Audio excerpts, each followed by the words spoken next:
သူတွေကိုမြင်လေချိန်မှာဒေါသထွက်ရရှိပါမလားရှိပါမလားတဖို့လာသူမာရောင်လေးကျေသူရှိတာသိရမှာသိရမှာ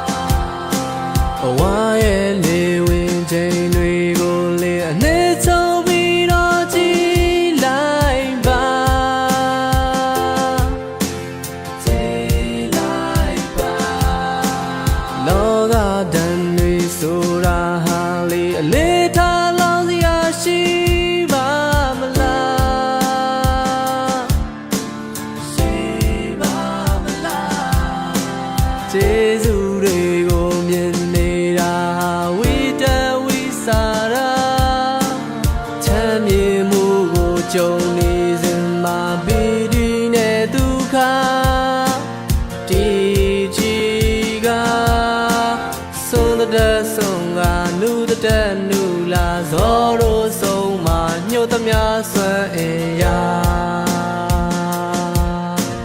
နေပါ